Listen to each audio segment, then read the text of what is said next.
Says we're live. I think I always start these streams by me saying it says Asking if because you're alive. I'll never not be unprofessional. So here's another episode. If you've listened to multiple ones, I'm amazed. I hope they're kind of interesting. This one's going to be interesting though. Episode 22, apparently. Crystal McGhee. I'm sorry. Please introduce yourself.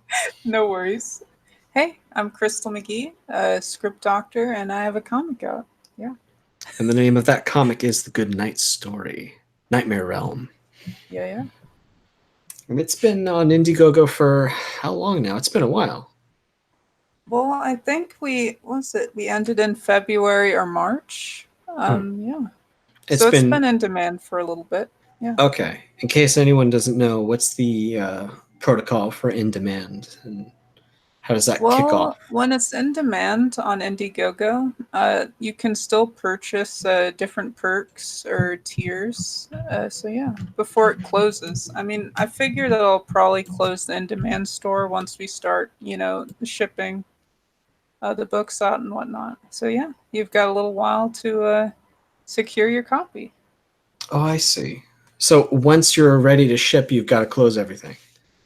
Well, yeah, that's what I like to do. But Okay. yeah. Yeah, even dealing with a few dozen orders, like not even 100, I was easily overwhelmed. Mm-hmm. I figured like the more tiers I have and the more like I have to customize each order, Yeah. it just became so dizzying. Yeah, I mean, I've already started organizing some stuff so that when we start to ship, I already have everything like categorized by who's getting, what perk and whatnot, and then all the extras that kind of go into that. So So you always already helps have to plan ahead. Yeah, the it's books are like in already a good. giant Excel spreadsheet. Yeah, Oh, I this is just all keep virtual? adding. Do you have the physical merchandise like stacked up and ready to go? I have a couple stretch goals. I have all of the like print posters and all of that stuff here. The t-shirts, we're still making them. So I've got a couple t-shirts in. Mhm. And the hoodies we haven't printed yet, but once those come in, I'll start, organizing those and all that good stuff. So yeah, we do have some stuff in, but the How are book you storing itself, everything? we're still sort of compiling. Oh, okay. Yeah. Is like I've found even for my own little office, let's say, I've turned my living room into a tornado zone. Uh, are you able Nice. to juggle all the storage and everything? Well, I have a physical location because I have like a print shop, t-shirt print shop. Ah, So I just kind of use the space that I already have there, and I've been storing everything there. Yeah. hmm. I can't remember when you said you launched it in February or it ended in February. Let me see. I think was it launched? Yeah. It's all a blur. Mhm. Oh geez. I think I launched in January. Okay. And it ended like late February or March, I believe. Hmm. Somewhere around there. I could have this whole like time frame off, but for sure it launched in January. And I don't remember if Yeah. we told this story. Uh, well, I must have asked when we spoke last time. But how did you get inspired to start the campaign? How did you? What made you choose Indiegogo? How did the ball get rolling on it? Well, I chose Indiegogo because of the different features and the layout that they had, as Mhm. well as I'd heard some stuff about Kickstarter and their review process. Mhm. And as well as just asking around, some people said, when your uh, campaign is over on Kickstarter, that's when they actually charge the cards. So at that point, some people might not have the money already, and then you know you might not have the amount that you asked for. Uh-huh.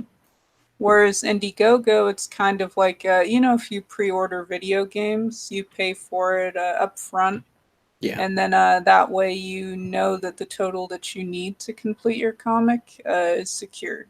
Um, so Mhm. yeah, that's kind of why I chose it. And yeah. And when, because I can't remember what the date was exactly, but I remember I was on a stream with Cecil and yourself. Uh Um, huh. I don't remember the exact. How did you get in touch with everybody? Well, I messaged some people through Twitter, Mhm. and then others I just sort of like connected with people, you know, hung out on streams, in chats, stuff like that, and yeah, just sort of approached some people that I thought would find it interesting, and Mhm. yeah, it worked out. That's one of the big, I guess, for the non-superstars. The big question is like questions of promotion and Uh getting your huh. name out there, getting noticed, let's say, without being spammy. At least that's something that Yeah. I always stress about. I don't want to Yeah. seem Yeah. like in your face with anybody, but I'm like, well, I'm Mm-hmm. trying to think of like nice little tricks. Besides going on streams and stuff, have you find anything else to be effective? I mean, just you know, networking in Mhm. general and sort of connecting with people. You know, telling people that you have like a project out, sort of putting, you know, sort of work in progress pieces out there, or showing people a little bit of your writing and stuff like that.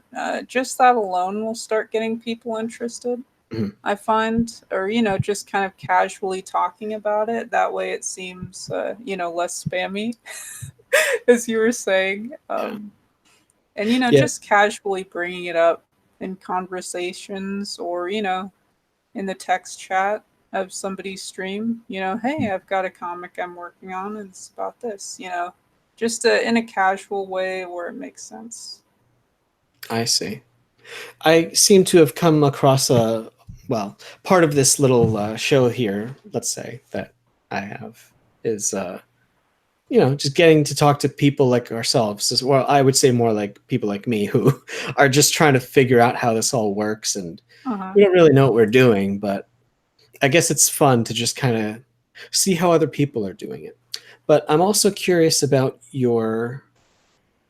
asking about more details of how you got started with writing and your job, of course, if you want to talk about that on air. I don't want to assume anything. Yeah, no problem. I Uh, am a freelance script doctor and I'm also a part time projectionist. So, you know, that guy up there with the old film reels and all that good stuff. mhm, But yeah, as far as the script doctor thing, basically how that works is that people will bring me their scripts and I will go through and basically edit them. Sometimes, more than not, you'll have to sort of overhaul the entire script if need be mhm, to get it to a place where it's marketable. So studios, you know, other places like that can go in and actually start production on that script. mhm. And you sort of get it to that point. And yeah, that's what I do. And it's a lot of it is uncredited. I do get occasional credits if I change a certain amount of the script. Now, sometimes, you know, they sort of stretch that. It's real tricky, but yeah, it's sort of the, you know, the sort of unsung heroes of the film industry. Mhm. Well, I'm a big fan of Akira Kurosawa, and he Oh was yeah, me too. Me one too. of the things he says in his biography is that the script is sort of the backbone, the spine of Hmm. a movie.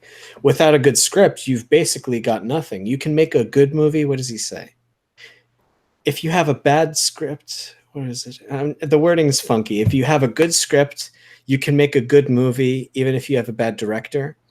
But if you have a bad script, even a good director can't make a good movie. Something like that. Um, Hmm. he was also a writer slash director, but I've always been critical of filmmaking, especially lately. This past decade, let's say, I guess I find that they pump millions and millions of dollars into every department of filmmaking except, it seems, the script. Maybe Hmm. that's just me with my tinfoil hat. Have you found anything in that direction? Do you have way I more mean, a insight? lot of the scripts that sort of come into me, it seems like it's more bare bones, right? And then let's say we do make revisions and whatnot. They sort of choose whether or not they want to use, our revised version of the script. So sometimes you'll see some of your edits in there. Mhm, Sometimes you won't. Uh, it just kind of depends. Sometimes they'll revert back to that original state that the script was in, mhm, just because they feel like that's what they want to do. Um, so, it's hard. And just a lot of times, the sort of concepts uh, that come out, it's kind of like, you get a lot of scripts for like sort of zombie films. Television, stuff like that. So you kind of get this, like, it's tough. It's a lot of what's popular, it seems, as mhm, far as what gets greenlit. And, with anything, any new IP, it's always tough to sort of sell that to studios, just because it's sort of unproven. mhm. And, they sort of want to place their bets on what's safe, if that makes sense. Yeah, I've read a lot of books about the, I guess, the management style of the studios, and what they are trying to do is controlled gambling, it seems.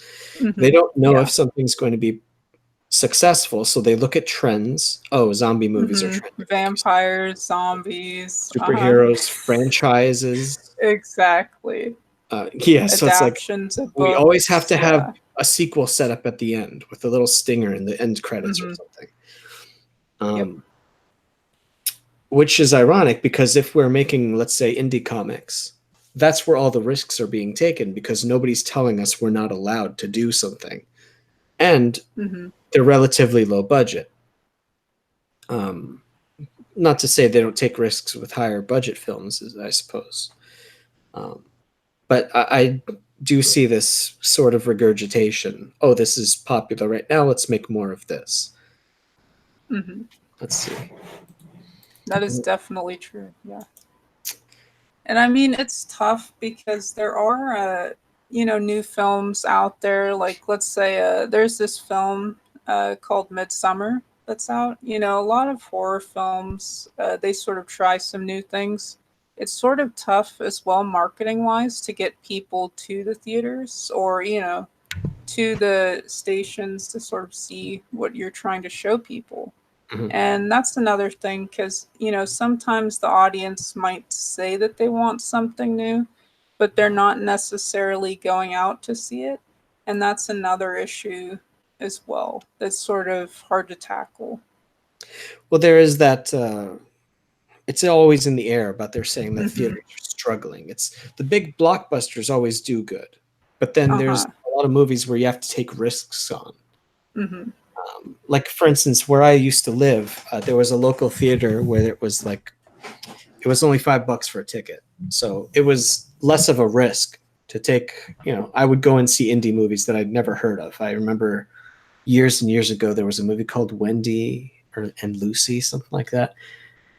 It was just about a woman and her dog, and she's basically living out of her car, and it's like this really depressing movie.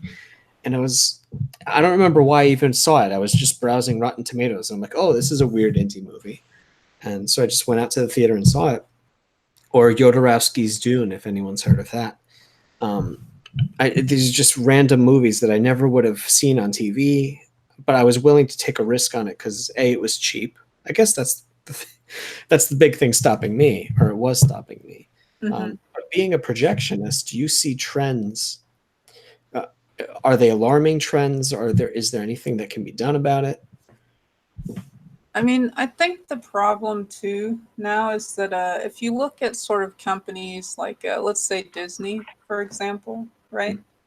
They can afford to put out a movie that, let's say, doesn't perform as well. And they also own, a lot of I guess you could say the market, right? They sort of have ABC, ESPN, Touchstone, so sort of all these other things to sort of keep them in the safe spot. Mhm. Whereas, let's say a studio like Lionsgate, for example, they put out a bad film that doesn't like not necessarily like a bad film, but one that doesn't perform as well as they'd hoped at the box office. uh, they're already sort of in danger of I don't know, they're not in a good place, you know what I mean? Mhm. So it's tough when the other studios don't have sort of these smaller ones, safety nets. So they sort of rely on you know trends and stuff like that, and they try to play it safe. Mhm. So that's one thing that I sort of noticed. I remember there was a big to do. This must have been years ago, but Miramax, of course, all the funny business notwithstanding, they used to take a lot of risks on, let's say, Kevin Smith, Quentin Tarantino, all Hmm. that stuff. Late 90s, early 2000s, they were taking a lot of risks, but then they got acquired by Disney too, I heard. Um, I guess there was a certain, I don't know what date it was when it exactly happened, but big budget movies became the big boys on the block. And then I guess people got used to the spectacle so much that here comes this modest little indie movie that I've never heard of. And Hmm. I guess people just don't want to see it because the big budget stuff is so, I don't know, it's like having soda all the time with lots of sugar, but then, here's this tea without sugar in it. Uh-huh. I And always I compare. mean, Bloomhouse is a good example. They put out a lot of low budget horror films like The Witch and, some of the Insidious films, stuff like that. Mhm. And they perform well almost every time. And it's because it's a low, sort of modest budget, but they have this sort of new idea that's innovative and gets people into the theaters. And everybody's gonna go see a horror film, if nothing's in, the theater at that moment. Because horror is one of those things that actually gets people out to the theater because it's an experience, right? You want to get scared with your friends, or you want to sort of have this experience. So those always seem to perform well at theaters. So they're doing pretty well.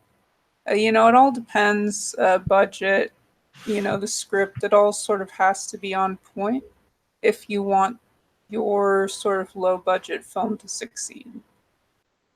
What do you think is part of the, I don't want to use the word alchemy again, but what, all right, so you got the big budget movies. Usually they put all their budget into CG action, all that stuff. Yeah. But these smaller movies, these little engines that can, of course, a horror movie usually doesn't need a lot of big sets, fancy costumes. It can be fairly small. But what makes them special, aside from, of course, the boo scares? Let's say a well-written, in general, indie movie or a small movie. What's the magic there that not only gets people to come see, but also to recommend it to friends? I would definitely say tension and atmosphere, for sure, as well as a good story. And if you can get people invested in your characters, I think that also helps.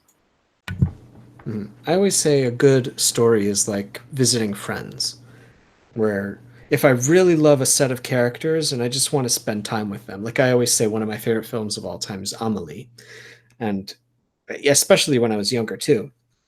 I just loved every character in that movie. They seemed so I don't know. They were quirky and fun, and I just like popping the movie on and just having it on in the background. It was like taking a little vacation with people. But I especially love, you mentioned tension, atmosphere. Atmosphere is a huge one. Like Blade Runner, I would say, is maybe not, doesn't have the strongest script in the world. Maybe you would disagree. But I love just visiting this world. Yeah, and the sets alone were amazing. On that note, actually, what did you think of the newer one? Mm, It, I I sort of have mixed feelings about it.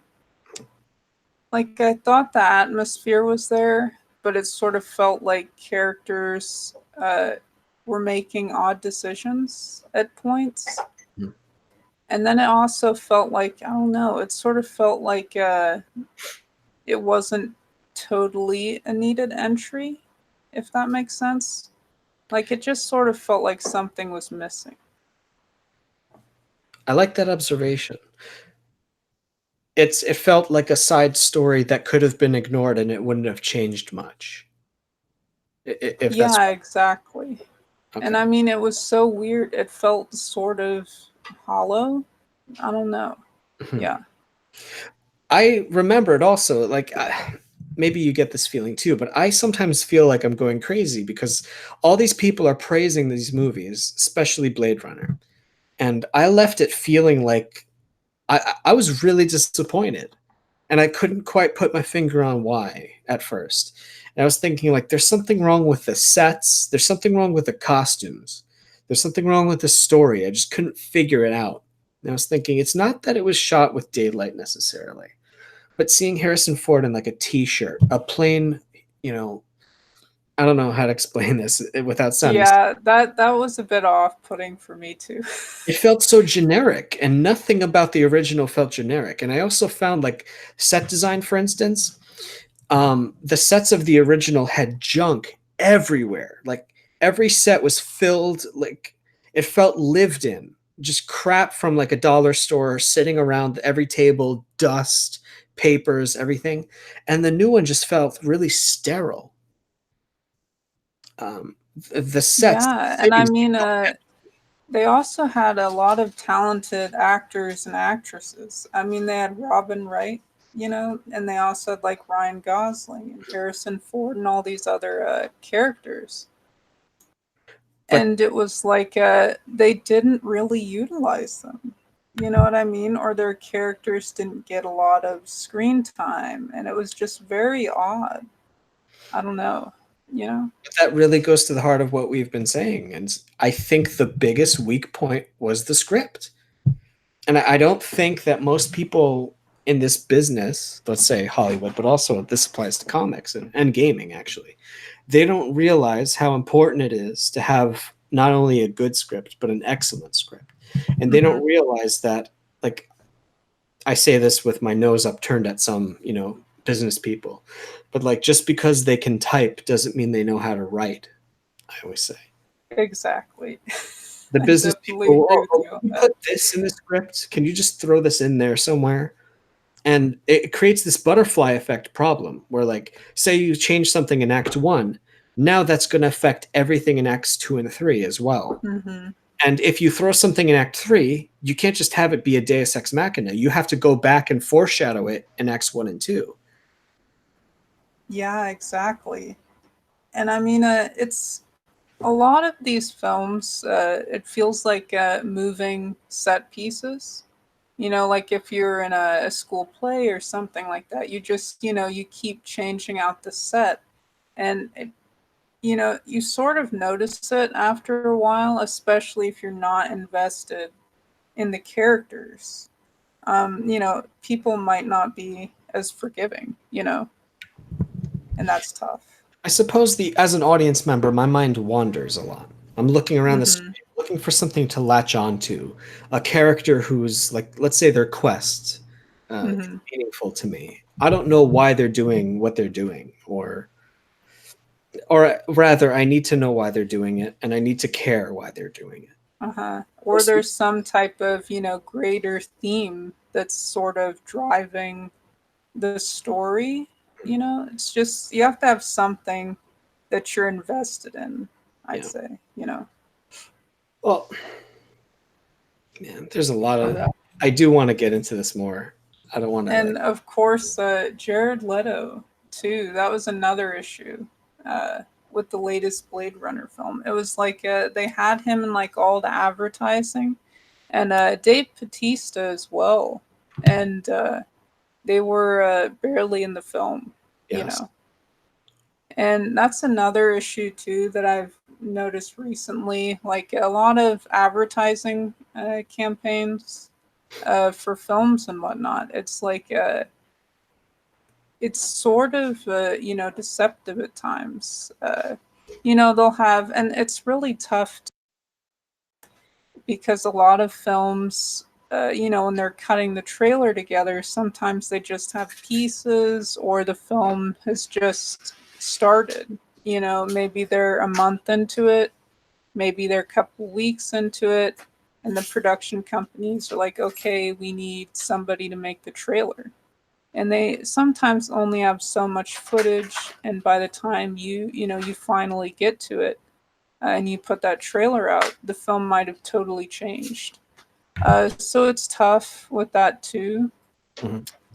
and just sometimes they want to have a bankable actor in all of the promos. So, like, let's say, for example, 2014 Godzilla, right? You Mhm. had Bryan Cranston like in a ton of promo stuff for the film, and I believe he's only in there for like was it even 20 minutes Mhm. of the film? It's tough to say, but it's tough when studios do stuff like that, because then eventually, audience is going to sort of catch on, and that's tough too. I think one of the biggest examples of, I don't know if this counts, but I remember Suicide Squad was re-edited by the people who did the trailers. Oh yeah, And I remember a and lot of, you could tell because they didn't, it was like jump cuts. Yeah, it was very sporadic. It felt like somebody just sort of went through and chopped up the entire film. Yeah. like I could take the slice tool in Premiere, slice it up at random points, Yeah, and at any point. Yeah, and then do a shuffle button. crazy graphic. Yeah, it was out there. But that's, I mean, editing is part of writing as well. If you have a strong script, Yes, exactly. You yeah, could have the best footage in the world, and it doesn't matter if you don't have a good editor that knows what they're doing. yeah. Pacing wise, it's well, it's unfortunate because they say with editing, especially film editing, I mean, if they do their job right, nobody notices. Mm-hmm. It's only when they do their job poorly that people realize, or they just feel something's wrong. There's too Mm-hmm. many tonal shifts, Yeah. or they didn't have enough authority. Awkward pauses. Yeah. Yeah. That's another big one. Is there, I mean, I guess I already know what my opinion is, but I feel bad asking this. Like hierarchy wise, who gets the final say uh, when, let's say, you got a director in a room, Mm-hmm. producers over his shoulder, his or her shoulder, you got the editor, you got the financiers in the back. Who Mm-hmm. gets to say what the final film is like most of the time?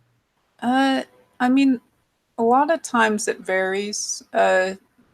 Maybe the director has something in his contract that sort of says that he has the final look, you know, as far as edits go. But a lot of times, you could say the producers have more say. Just it varies. Or focus It groups also. really depends. Yeah, focus groups too. I mean, you could have what you think or the director thinks, right, is the best cut. Mhm. And then let's say that particular audience that you got in that night doesn't rate the film as highly, Mhm. or, they're not the target demographic, or it's just a really bad day and people are sort of giving, you know, their thoughts on it. It's really tough. And, sometimes, the film might not even be in a finished state. Maybe you just quickly put this cut together Mhm. and you're sort of rushing it out there for people to see. And that happens a lot of times. So the cut that the sort of test audience sees, they sort of just compiled that maybe a couple days ago, or maybe a couple hours before they even have to, bring it out to that test audience. Mhm. So, it's kind of tough. Um, Yes, a really interesting, sort of situation. Well, a lot of the times I'm struggling to think of examples. I've watched a million special features where they talked about it, and somebody Hmm. like Ridley Scott would say, like, I guess maybe Blade Runner. I don't remember. He would say like the focus groups hated this movie. Of course, it is Blade Runner, which had a million different cuts, and Yeah. the studio ravaged it several Hmm. times. Added, the famous bad voiceover uh, to one of the cuts, but basically, you would get focus group feedback from maybe people who didn't pay for a ticket, who didn't know what the movie even was when they went to see it, and they Or get they just got pulled off the street. That happens too sometimes, man. so they give feedback that's not creatively useful, Hmm. or something that kind of ruins the movie. Like, I remember seeing a screening for Scott Pilgrim uh, when it was really hot. It was just blowing up, and well, not to nerd out. I don't know if anyone listening cares about this, but they completely changed the ending, and uh, I don't know. It's like I'm watching a Yeah, that's another big thing, man. Endings. Those can get totally ravaged by these test groups. Mhm. And I mean, let's say you have a film, right, and it ends on sort of a sad note, you know what I mean? But it works for that story, right? Yeah, That particular test group might sort of say, oh, we want, a quote unquote happy ending, right? yeah. But they don't quite understand the creative process. And let's say, even though you want that happy ending, that might not be what you really want later on, Mhm. once you get sort of the bigger picture. And so that's tough too.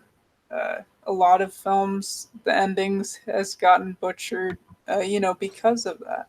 So that's an interesting aspect. Audiences seem to reach for that mythical happy ending, even though the script, well, the whole thesis of a movie. I always say a film has a heartbeat, a thesis. Even before we start writing, we have to ask ourselves, and this applies to comics too, what is this story trying to say ultimately? And if there is a fake ending where that's, you get focus groups saying, oh, it's not happy. I don't feel good after this. And then the business people go in, well, they need a happy ending. Can you put in a happy ending? Um, I always say a good script almost writes itself. And I use that fuddy-duddy example of like spirit mediums, where we are, as writers, let's say, we're not even writing so much as listening. Sometimes our characters speak independently, and we just write down what they say sometimes. So sometimes an ending just happens, and it's like, oh crap, that's not what I wanted to happen, but that's what had to happen. Yeah, like it just sort of organically, yeah, comes to be. Yeah. I was trying to think of an example. Gosh. Forced endings. Darn, I lost it. Forgot. Oh, I was watching this anime. Oh, maybe this isn't even interesting. it Go was ahead. I was Yeah. watching this anime called My Love Story, and it's Hmm. a shoujo manga. Oh, It I was know based. what you're talking about. Oh, Yeah. really? You saw it? Yeah. Oh, good, good. Maybe we can nerd out and annoy everybody about it. Perfect. Okay, so you saw the whole series. I don't want to spoil it. Yes. Yeah. Okay, okay, good, good. This all right. So I saw the whole thing with my wife, and we were loving it until the last few episodes. I was certain they were Hmm. building towards an ending, a certain ending. Oh. Yeah, I know what you're talking about. Okay, okay. I'll tell you what I thought. You tell me, or maybe you tell me what you thought. No, you go ahead. All right. So the main character's name is Takeo, and he's this big, beefy guy, like a gorilla, and he's in love with this little, cute, mousy girl. And they seem to be building up to the story where his best friend and neighbor is a guy that I was certain was in love with Takeo the whole time. And it was like this whole, they're building up towards like he was going to admit that he was gay for him or something like that, and it was going to be this weird like, I know that you love this girl, but I've loved you this whole time, but I'm going to let it go because I care about you. I care about your happiness more than mine. And that would have been really sad and sweet. But then they just did this last 2 episodes. Oh, we're introducing a new character. I'm like, what Oh, is dude, no, yeah. That was up there like with Death Note for me. Yes. I don't know if you've seen. Oh yeah. Let's Okay. spoil. And it's like you know, it should have ended, right? When they killed a particular character, and Yeah. it feels like it just keeps going and going. And yeah, it should have ended a couple episodes before that. You're speaking my language. That's Yeah. exactly what I said. As soon And as that one was obvious enough that I always point out to people because they know what I'm talking oh yeah. about.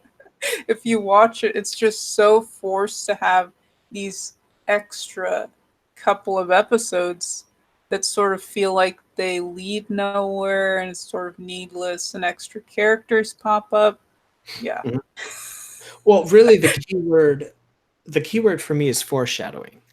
If something's going to change in the last act, I need to have felt like it was set up. I can't. I Exactly. hate There feeling needs to be sort of build up and then that payoff. Yeah. like it was part of the plan. And oh man, I like that feeling at the end where I'm like, oh man, if I had just been paying more attention, I would have seen this coming. Or oh, the writer tricked me. I like that feeling. It's good for repeat viewings, but I can't stand when they just add something at the last minute, thinking like, well, I don't know how to end this story, so here's this random story arc that comes out of nowhere. Oh It's yeah, an it's insult the to my. worst. I've spent so many hours on this, like any series. It can be anything. And I'm like, no, that's not a worthy way. I don't know if that's a problem with writing or focus groups or whatever, but Sometimes it's a little bit of both, you know, and sometimes it's filling a quota, right? So, like, let's say, you end a season where you feel like it needs to, and let's say the network's like, well, we need, 22 episodes. Can you do that? But really, your story only needs, let's say, like 13 episodes. Or somewhere in between, but it definitely doesn't need to get dragged out for the full 22 that the yeah. network needs. That's another issue. And streaming services like Netflix have sort of fixed that a bit, but it's still an issue. um, Network television, whatnot. So it's always hard to sort of put your finger on these things because there's so many people involved in the filmmaking process that it's hard to just pinpoint one thing a lot of times. Because, it's sort of a group effort, man. It's like a team. And, with any team, one person fails, the whole team goes with them, Yeah. So it's hard. And sometimes it's multiple factors. So it's always tough for me to just pinpoint one thing or anybody. Yeah. It's script writing, I suppose, as the season is going on, let's say, or even as the comic series is going on. It's sort of like laying down the track as the train is moving. And sometimes it doesn't work out. Sometimes you just got to lay down the track and get to the next destination and hope you don't lose too many readers' interests on the way, I suppose. I hate that feeling. Yeah, and I mean, it's all about, the comeback, right? So, like, you fall down, right? And you got to get back up. And that's one thing, right? You mess up, you try to do better next time. You always want to improve upon what you did last, in my opinion. One of the things that I always want to try to ask is, well, I guess the roundabout way of asking this is a lot of the indie books that I've been seeing, but comic books in general. Hmm. If they have lady main characters or if they're trying to pursue a female audience, let's say, American comics, in my opinion, are not hitting the target, but manga and anime have been nailing it for years. Hmm. What do you think are the differences? Where are we falling short in America I to think get those I readers? definitely say, you look at shojo manga or anime, right? Oh Uh, yeah, I love it. Yeah. they're definitely appealing to the demographic that they're seeking out, right? So they have all of these cutesy characters, right? You see the stereotypical, little hearts fluttering everywhere. And just the way they draw the eyes too, right? They're sort of bigger, wider, a lot of the scenery, the outfits, right? The outfits on some of these characters in shoujo, like it's very detailed. It's almost like you know, a fashion catalog, right? Yeah. And I think that's part of it. Uh, the style's totally different. Whereas you're looking at something like a Dragon Ball Z, right? Yeah. And then you see this little story like a fruits basket, right? And they're totally different, and that's good. And I think it's just that they need to embrace the more feminine side, if that makes sense. I would agree. And if they're trying to get more female readers, right, in general. And then you're always going to have sort of this little middle ground where you get other people in on it too, just because they like the story, right? So, you can get guys into, let's say, a manga or anime like Fruits Basket just because of the story. But predominantly, you're aiming that IP or that property at the female demographic, right? So you'll always get more people in just because of the story. But if you're trying to target a specific audience, it definitely helps if you know what they like and what they want. Mhm. One of the best examples I could think of in terms of pop culture, you got, for instance, Game of Thrones, which was very, very much aimed at guys, I would think. Hmm. But Yeah. a lot of women ended up watching it for various reasons. But at least, we can't talk about necessarily the later seasons because that's its own story. But um, that was, I don't know. Harry Potter, I guess, would be a universal series. Yeah, Universal I would appealing. agree. Hunger Games, I guess, was young adult, but Hmm. female young adult, Twilight, that sort of thing. It sounds like the stories that know their demographic and are aiming at that demographic can have spillover, but where I see American comics failing often, and sometimes film, is that they try to make certain demographics like things that maybe they aren't interested in Hmm. as some kind of strange Exactly. social experiment. Uh-huh. So, I'd so definitely agree with you on that. I mean, it's like if somebody, like, let's say, you have you and your friend, right? Your friend plays a lot of video games, right? Whereas, let's say you don't in this case. And let's say there's a video game adaptation, right?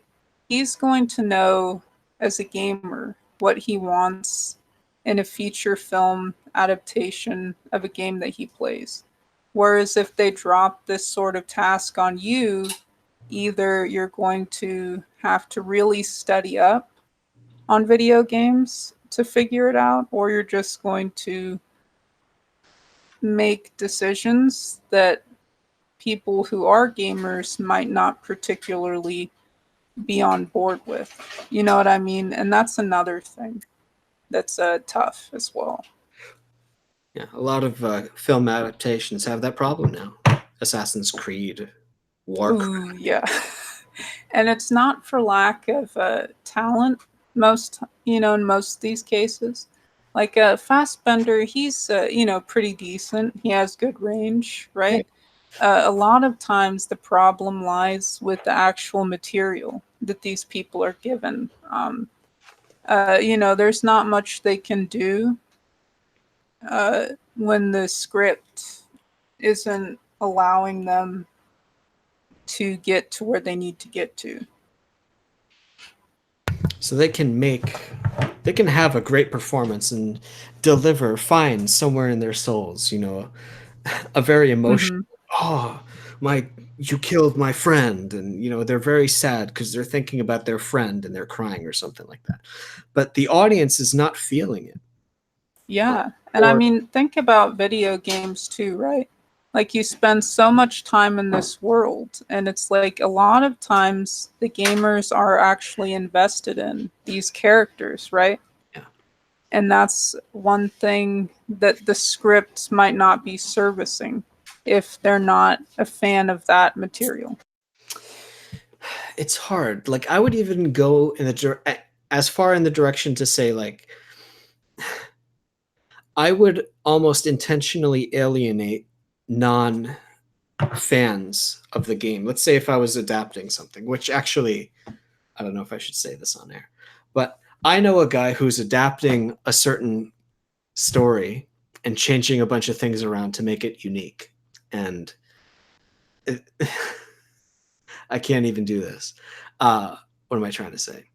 I would say give the fans exactly what they've always wanted and like the pure experience. And then when everyone that's not interested in the property sees how much fun everyone else is having, they will catch themselves up to speed. And maybe they'll see the movie, enjoy the spectacle, and later look into all the lore and everything in the background, is my thinking. A I lot of think definitely the fans need to come first. Like, think about Game of Thrones again, right?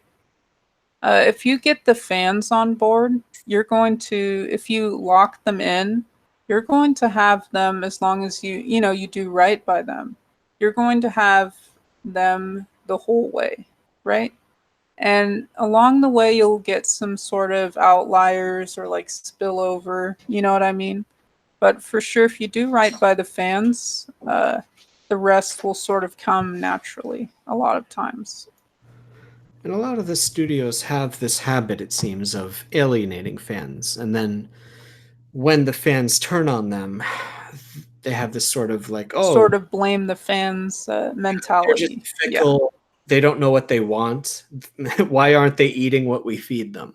And I mean, a lot of times these fans know what they want, right? Like, let's say Star Wars, for example, right? Sure. Let's say the fans, they really didn't receive The Last Jedi well, right? But a lot of these fans, man, they're really talented. And you see some of these fan films, and the production is insane, and you think about, well, what if they had access to a better budget, right?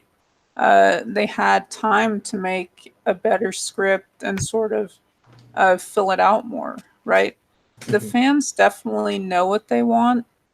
I think it's just, studios, they sort of have to guide and sort of, you know, craft what the fans want and what's possible and sort of find that happy, middle ground. I just think it can be, well, let's say Star Wars. It's a case of they hired people who didn't know the material. Hmm. And they had no attachment to it.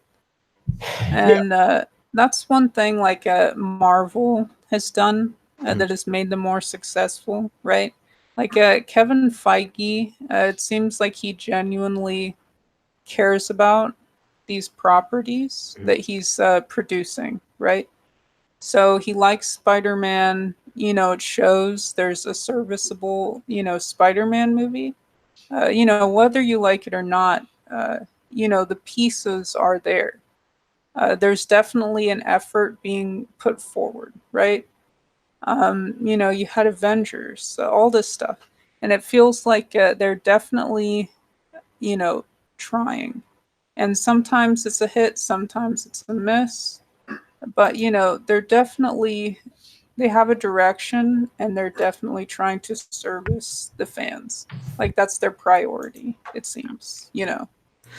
There are instances of, I guess it's a balance. It depends on the property. You have a movie or a book or anything where the creator is A, doing something to satisfy an audience or satisfy themselves, um, or maybe just earn a paycheck. I don't know. But if we create our stories from the perspective of, I want to please my readers, I want to thrill them, I want them to come back begging for more, um, and always have this feeling of fear. Like, I'll never have an assurance that they're guaranteed to come back. So I have to try extra, extra hard and never feel like, oh no, this is a slam dunk no matter what I do. It's Star Wars. Hmm. Of course they're going to You come. definitely can't get complacent. You know what I mean? You definitely have to always, you know, be ready to try new things and go out of your comfort zone as a writer, or, you know, not afraid to sort of, you know, pull from experience, and sort of tell your story in the sort of frame of, you know, what needs to be done, if that makes any sense. Yeah, it's like they say, write what you know. Yeah, exactly. There we go. Yeah. Write what you know, man. I mean, if there's a story and you feel like there's something in your life or sort of life experience that you can pull from, and you know, it might not always be easy, but Mm. you sort of repackage that to the needs of the story. Uh, People definitely, you know, if you're into it, a lot of times they'll be into it, and it'll show, you know. Yeah, I think what I always try to aim for, or what I appreciate about stories, is what I guess I could call richness. Even if it might not be written especially well, I still am able to feel what the author is trying to say, because it seems that they're pulling from a well that's so complex that even if, like, let's say it's not arranged well or edited well, there's so many snippets of, oh, this character is interesting, or that interaction It has seems, heart, yeah. yeah, it's, I can I can tell, and I think most audiences can subconsciously tell when something's feeling like this scene is just a bridge scene to get from one good part to another good part, and you could tell the writers didn't care about it. And I'm like, why is this even in the movie then? Or why is this in the book?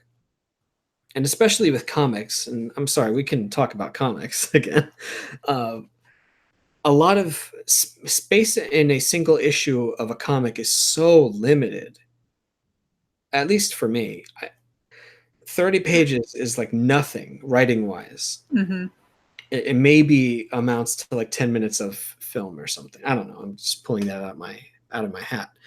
But do you find that writing for a comic, what are the limitations and challenges compared to, say, a screenplay?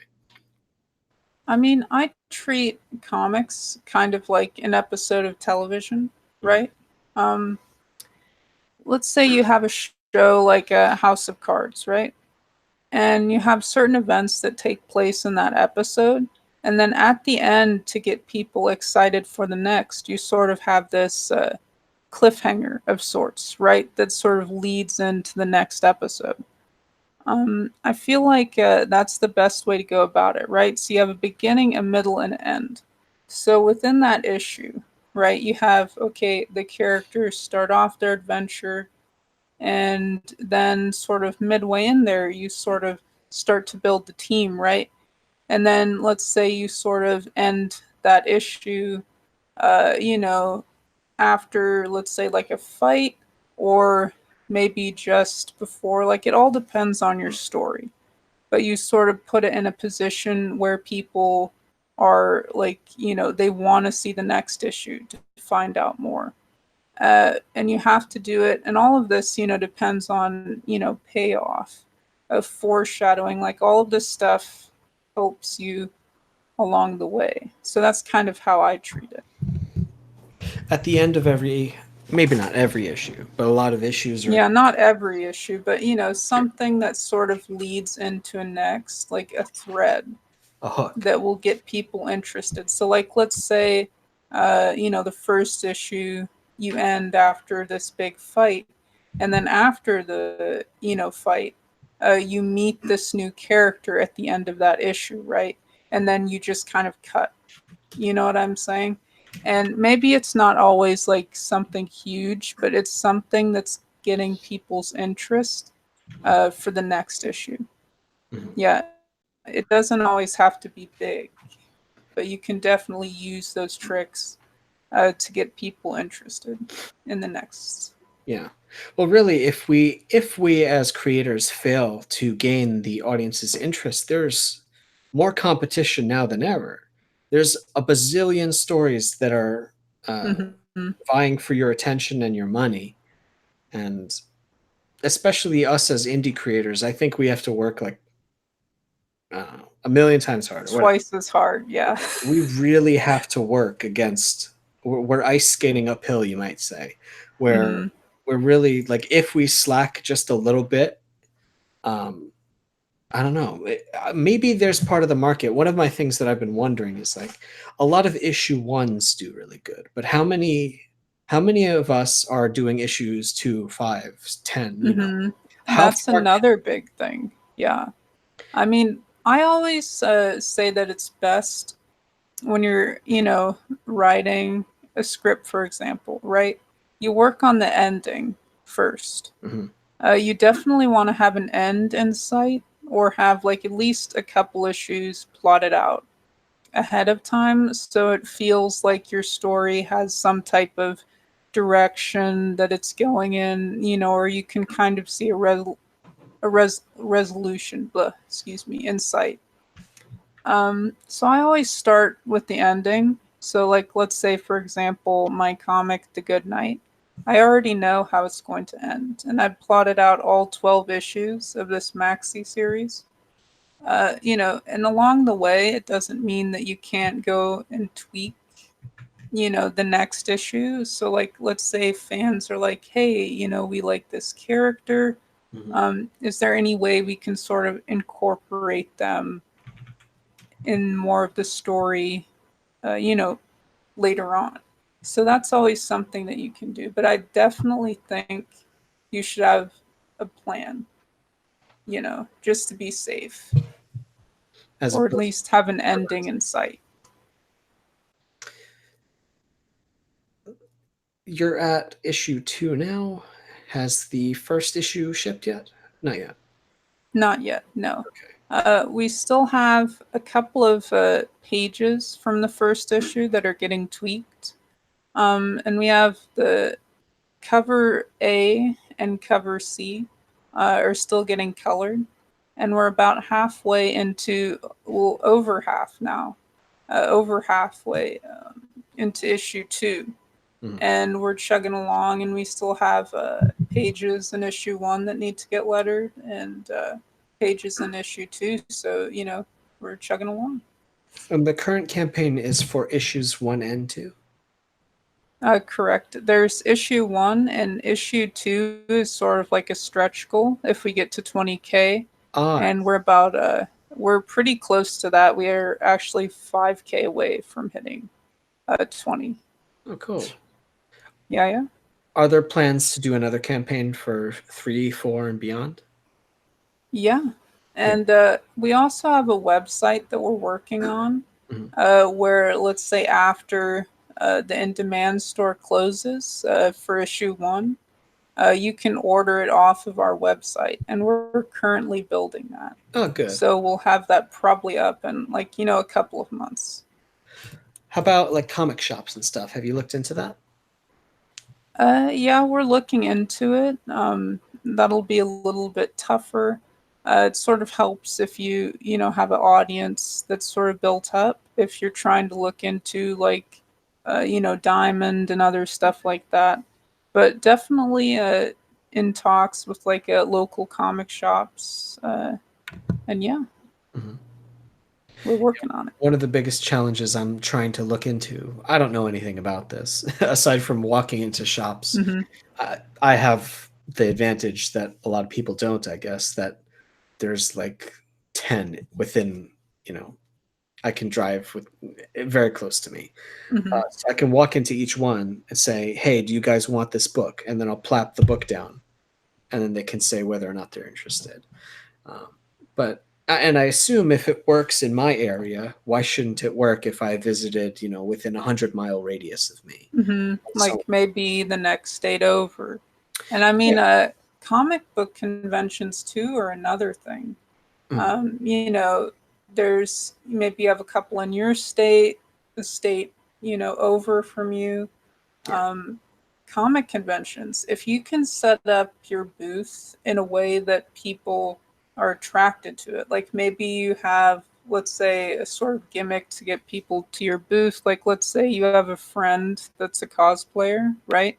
yeah. You bring them along and maybe even pay them a little and have them sort of just stand around your booth and sort of get traffic to it. Mhm, There's a lot of different things that you can do. You just have to sort of be out there and looking, for it. mhm. I guess we're still. I mean, indie comics is by no means young and new in America, but Hmm. I don't know if it's ever. I mean, gained footing. I'm thinking of different movements and Yeah, time. it's definitely a, new territory. Yeah, I mean, I've been to one in Baltimore called Small Press Expo, which I don't know. It's hard to get in. You know, you apply every year. I apply every year, and sometimes I get accepted, sometimes I don't. And I'm sure that they are in no rush to promote certain creators that we know. And I think that's strange because we're all indie creators, but I would assume that there are, uh, I don't know, prejudices perhaps against certain creators, which I think is very unfortunate.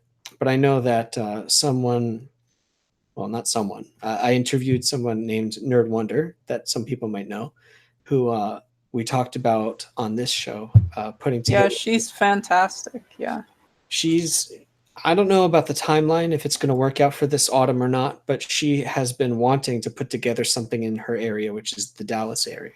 Hmm. Like a sort of convention, I believe. Yeah, yeah. We were basically saying like all you need is a venue and some tables, and then everybody can just show up, and it can be this small thing.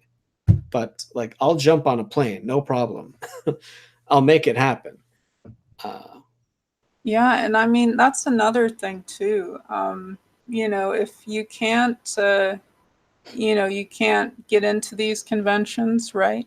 Why not start your own?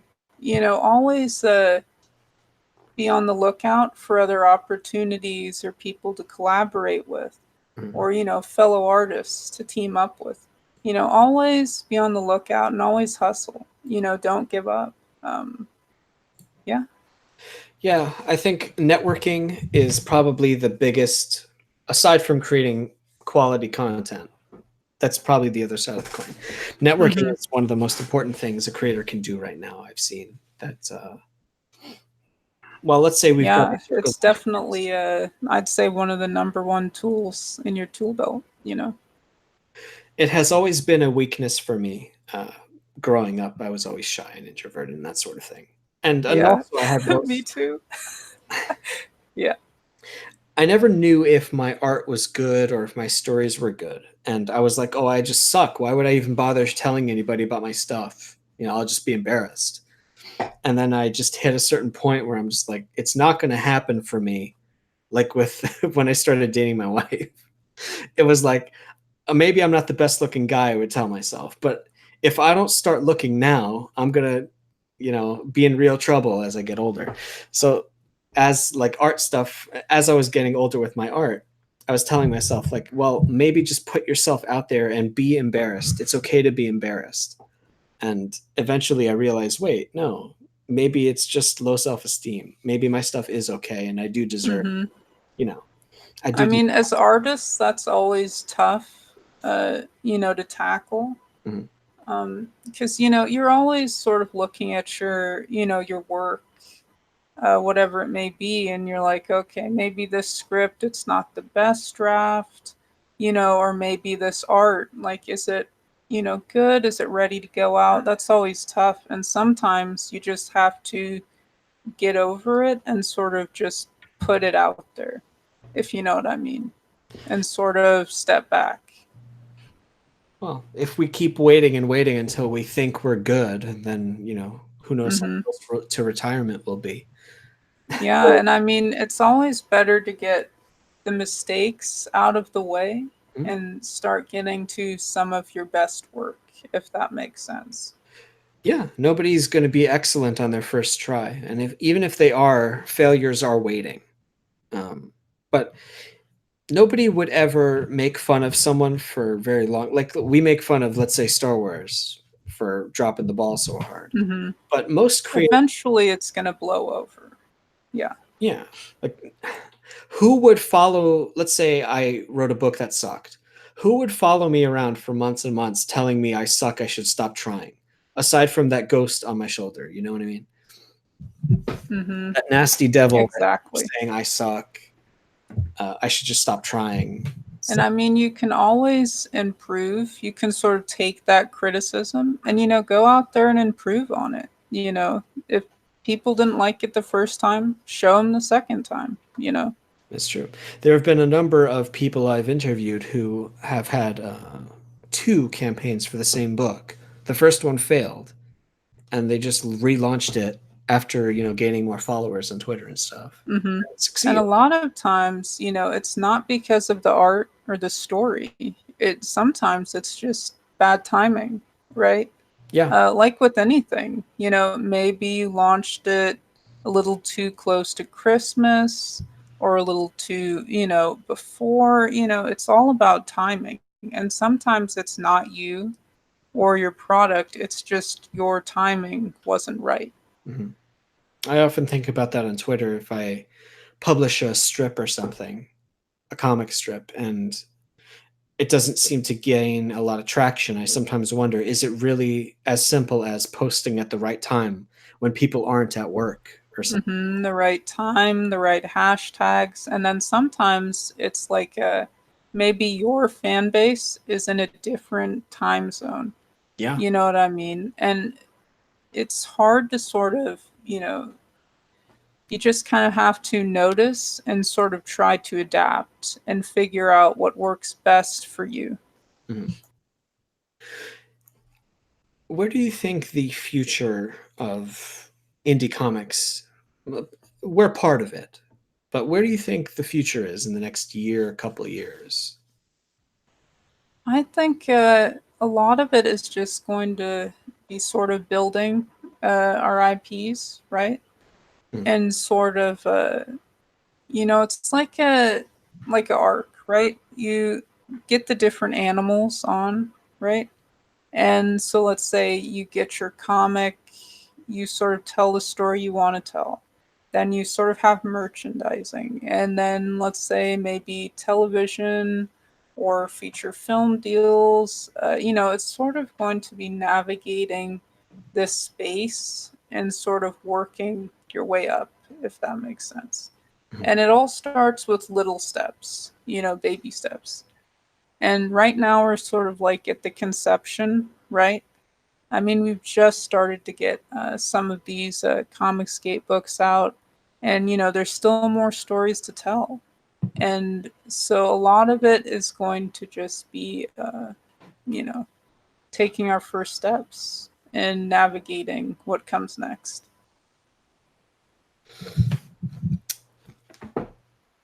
And definitely finding alternatives as well, right? So, like right now, as far as like distribution, right? Uh, the only distributor out there really is Diamond, right? And we're going to have to figure out, either working with them or sort of, finding other alternatives, creating websites and coming up with methods to sort of improve, the shipping out of books and whatnot. Mhm. Yeah, I don't know. I heard Peter It's Smith. kind of exciting. if you've heard of Alternate Comics, Mm-hmm. I heard he has been distributing his stuff basically out of a storage uh, shed or Yeah. those rent a storage rooms. Um, yeah, but I know Diamond has been pretty much having a chokehold on the industry for decades. Um, and the only alternative that I know of is doing what Jeff Smith did with Bone, which was Oh yeah. Fantastic example. yeah. Yeah. Did you ever see that documentary, The Cartoonist? Yes, I have. Oh man, Fantastic. Yeah. I could have spent an hour talking about that. Yeah, me Correct me. too. I don't remember it exactly, but didn't they just call every comic shop in the whole country, and then his wife handled all of that stuff? Mm-hmm. Yeah. So he spent all his time drawing, and every month he would pump out a new book, and then she would do all the distribution herself. Mm-hmm. And And I mean, there's nothing stopping any one of us from doing the same thing, no, right? a certain It's level. just a matter of sort of figuring out how to get to that point. Mm. I gotta rewatch that because I don't remember how Bone like was it a strong launch? Did he only sell a few dozen copies at first? I really want to know how he started. But now we're learning with, like, for instance, a lot of our business is being done online, Twitter, that sort of thing, all of our networks. If we start small like that, see, the problem is retailers take quite a large chunk. Mm-hmm. So I'm sort of thinking like I want to partner with retailers, but I also would be hesitant to make them my primary source of income. The biggest profit margin I would get would be through Indiegogo or something like that. Mm-hmm. But I also want my books to be in stores. I want it to be as convenient as possible to get a copy. I guess it's going to be both. Mm-hmm. And I mean, if you want some of these things, right, like supporting people that are sort of paving the way is another a step that people can take, right? So, like, let's take Peter Samedi, for example, with Alterna Comics, right? If you support him and sort of get behind him and stuff like that, while he's paving his own path, right? And he's always out there looking for, deals and stuff like this, getting comics into. Didn't he have it in a Toys R Us for a while? Didn't Before that shut down and stuff like that? I know he was looking into Dollar Tree, Walmart. Mm-hmm. Yeah, I mean, if you can't support, you know, financially, you can always back people, get the word out. The people who are sort of paving the way, just sort of, you know, sort of cheering them on also helps, if that makes sense. Oh, enormous. I mean, retweets, I've learned, even more so than likes, retweets are where the real juice is. Because now you're sending, let's say, oh, I don't know, someone posts a good video that they did on YouTube or something. I'm not talking about this video, but you can retweet this too. But you're now giving that signal boost to all of your followers. And if they like it, they might signal boost it to their followers. That's where it'll go, like, viral. I don't like that word, but that's where it'll explode.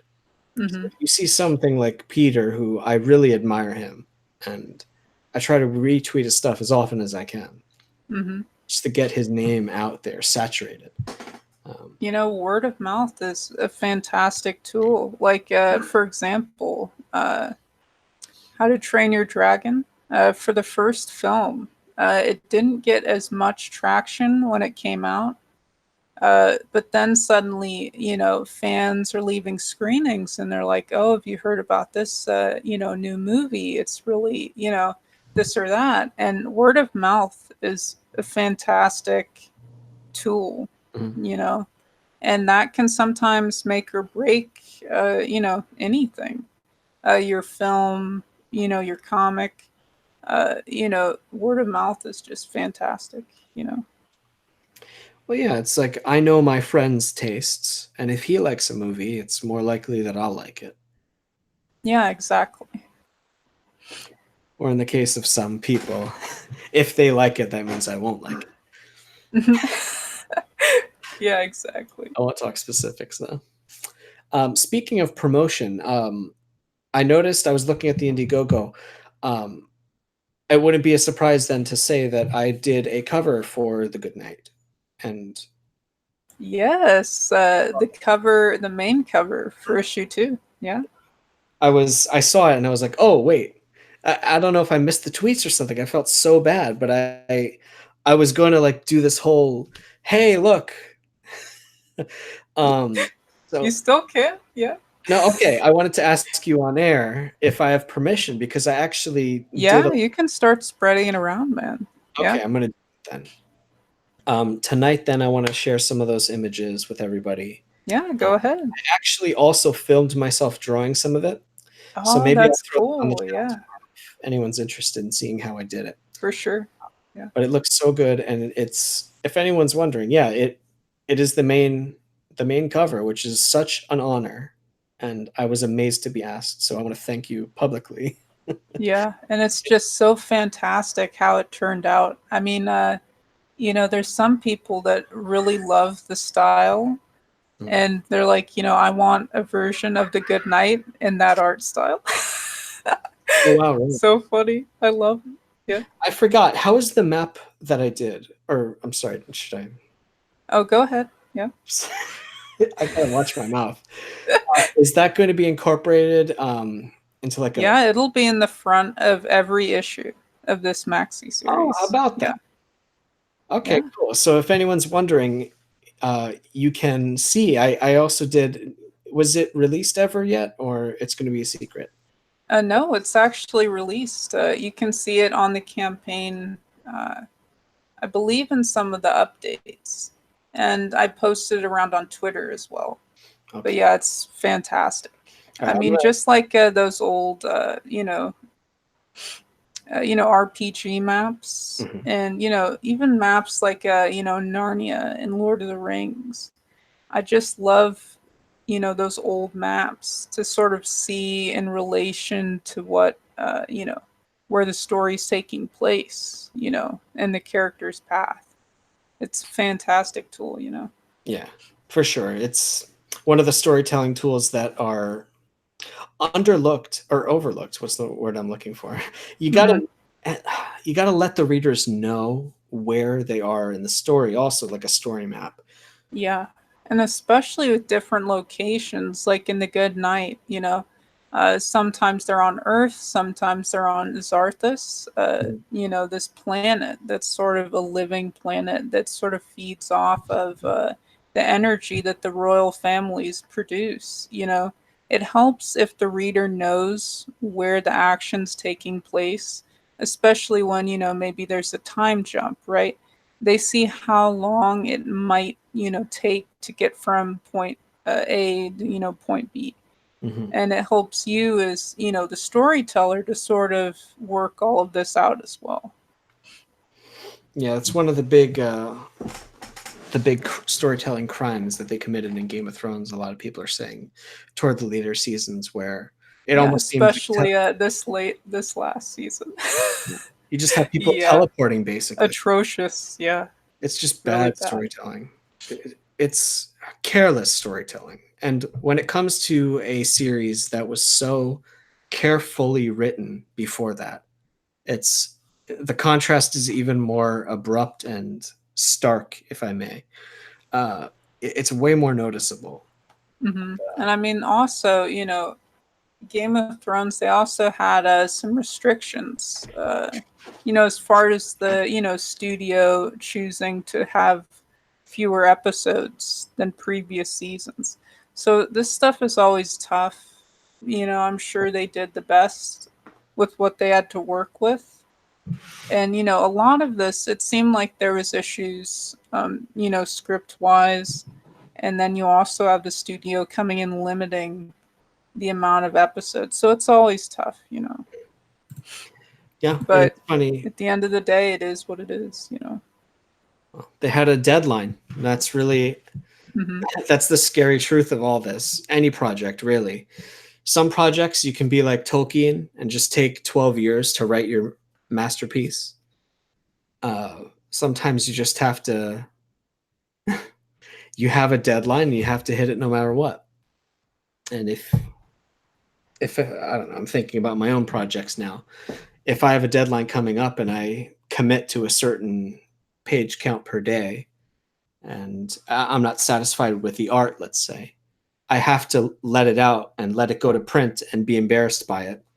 Hmm. People need their book and I need to start on the next book. I can't afford to be spending a million years on a single panel just because I'm embarrassed because I screwed up. Hmm. That's the reality of comics. Especially, I always talk about manga on this channel, like how they do 18 pages a week. Um, Even though they have lots of assistants, it's still a breakneck pace that we as Americans have to somehow compete with because now manga is almost being simultaneously printed in English as well. So we're not just fighting Marvel and DC, we're also fighting Kodansha, Shueisha. Uh, Hmm. like these Like are you always have to have your A game. You know, you can't afford to slack at all.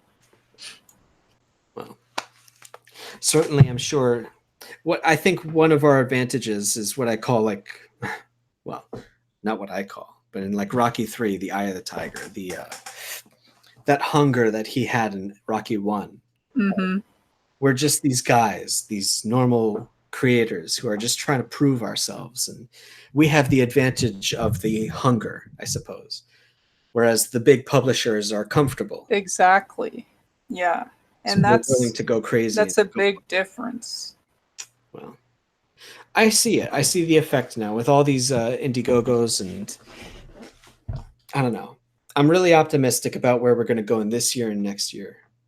I just, I guess the real secret is we have to keep putting out books, not only books, but great books. And I think 2019 and 2020 are going to be about PR. I think that's the secret. Hmm. We have to do better public relations. We have to do appearances. We Agreed. have to, Yeah. yeah, Appearances. Yeah. That'll be huge. Yeah. we need to not only just be names on the internet, but like we have to stand at conventions and stare down our competition, be like, no, we are real people. We are taking your customers. I would like to. Yeah. I totally agree with you on that. Well, maybe 2020, if we can get Nerd Wonders convention going. Let's see what we can do with that. But yeah, if you guys are planning to do, geez, maybe this is a big ask, but I want creators to be able to like link up. So if we can get a bunch of people we know at a local convention, I don't know how this would work. Maybe I'm just wearing Or my. even just, meetups in general, right? Like a lot of us as comic fans, right? We're already going to maybe one or two conventions a year, let's say. If we can sort of, coordinate, right? And sort of link up, in real life and sort of network that way and sort of start to plan out stuff. That'd be huge. Well, that's the next step. Then I'm certain of it. Uh, if anyone's shoot, if anyone's in the New York area, I'll jump out happily. And you're in the California area, right? Hmm. But I also have a family as well in New York. So Oh, get yeah, out of here. yeah, Well, fuck. yeah. Buffalo. Yeah, Oh, pretty that's cool. pretty far from me. But if you're ever near, Yeah, but there's always conventions, man. Like New York Comic Con, oh yeah, stuff like that. Yeah, always opportunities for everybody to meet up. well, I mean, for example, I have family in Kansas as well. I had the opportunity to actually meet Eric Weathers in person. hmm. You know, so it's really neat. That's probably the next step. Then I would say our books are coming out. Everybody's liking it. I mean, I haven't heard major complaints about any books. The books exist, I should say, and we have an online presence. So the next step is to make it even more tangible. Do appearances, signings, meetups. Anyway, I'm always trying to think of what's the next. Hmm. And like one piece of advice that I would give out to people is always stay humble. There's always going to be somebody who can do your job, better than you ever could. So always stay humble, and definitely respect the fans. You treat the fans right, they're going to be there, for a long, long time. Mhm. And, just keep a level head and, put out a good product and always strive to, uh, you know, put out something better than you did last time, you know?